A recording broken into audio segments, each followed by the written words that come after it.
Alright guys, out here working on the hot rod again tonight. Had a wastegate hanging earlier last weekend. It was getting a little bit of boost creep, so I'm going to work on that. But also had a couple comments that asked to kind of go over what my car was, what it had, and what it consisted of. So I'm going to do that real quick. Okay, so this thing is a real basic engine combination. Built at my buddy's shop by myself and my friends. You know, and it's a lot of work. It has progressed a long ways in the years that I started. I got this car, it was 2007, 2008. It's an ex-highway patrol car. You know, I didn't really realize the significance of having an ex-North Carolina highway patrol car. And so I started racing at street strip. You know, it progressed, ended up with a turbocharger on it, blow-through carburetor. If you look back through some of my older videos, there's one idle video when I just changed camshafts with Little John, and you know, it was beating pretty good. But I drove it on the street for a while. You know, put a 10-point cage in it.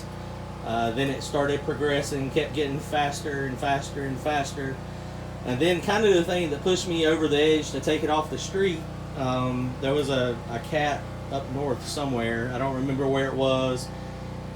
But he had a hot strip car, was pulling out of the track and got T-boned. And he didn't have on a helmet, so his head cracked the roll cage and killed him. Pretty much after I heard that, you know, I mean, it's scary. I've always kind of thought about the roll cage there, not a lot of padding on it, and you know, it just was a bad deal.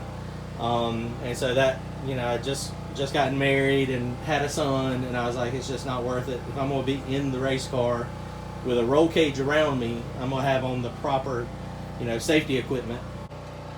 But still, even to this day, it still has the bulk of the street style equipment. It's got carpet, it's got the center console dash, it's got, you know, a lot of those things that would almost make it to where it would be easy for me to put it back on the street. Motor wise and transmission, that's a different story. It now has it's a small block Chevrolet. It's a Gen 1 style, so it is not an LS style. I like the LS stuff, but you know, this one is not it. It does have some features of a LS motor, so that's nice and handy. But we'll go over it real quick. Starting here at the front, y'all saw the video the other couple days ago. That's the GTR 102 turbo from Forced Inductions. Y'all can see this thing does not have an intercooler on it. That's because it is methanol, so it is non-intercooled. Comes up through my pipes. I got two blow-off valves. They're 60mm JGSs. It goes through a eBay 102mm LS style throttle body down through Edelbrock elbow. It has an RHS single plane intake on it. Going down to the heads, had a few issues with some heads previously. Since it's on methanol, I did not run water through the heads or in the block for a little while, and the Siamese ports on the exhaust were cracking in the exhaust runners, and you know, that was a problem. I cracked two different name brand sets of heads, and I think it was just because it was making so much power for the, you know, there's no cooling. And you know, I heard several people say that if they've got water ports, you need to have something in the heads. So these are now Profiler 23-degree head. I think they're 210cc runners. It has a Little John Motorsports camshaft, 550-pound precision injectors. The block is a Dart Iron Eagle. It's really strong. Real proud of that thing. It's been through several broken rods, and you know, with a little bit of love and a little bit of machining from Richard, it has really held up well. Aluminum GRP rods, Bryant 3.28 stroke crankshaft. So 363, 364 cubic inches, a very small motor. short stroke, big bore. And you can see the coils. I did move to cold on plug when I went with the Holley. Real happy with that. Those are D585 coils. I run my spark plug gap somewhere between 14 and 18 thousandths. Kind of depends on how much boost I'm trying to make. NGK spark plugs. I do have water just run through the heads now. That's why you can see my nice little radiator. It's off of a motorcycle of some sort. Don't remember what kind it is, but I've just got water circulating through the heads.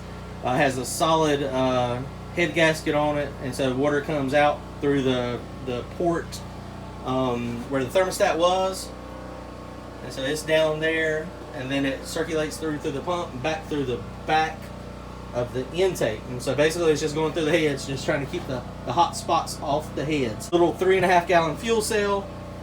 It uses a lot of fuel on methanol. The headers are 7/8" I think they were. PTC converter, power glide that we built here. It does still have a 180 set of planetaries in it, which most people have gone now to 158s or 169s, and some people have gone to the turbo glides, you know, the turbo 400s that are 2 speeds with a 148 first gear. So that's, you know, really helpful getting the starting line ratio, you know, down so that it doesn't kill the small tires. It has an old 4-inch chromoly NASCAR drive shaft. Picked it up for like $50 from a NASCAR shop in Charlotte.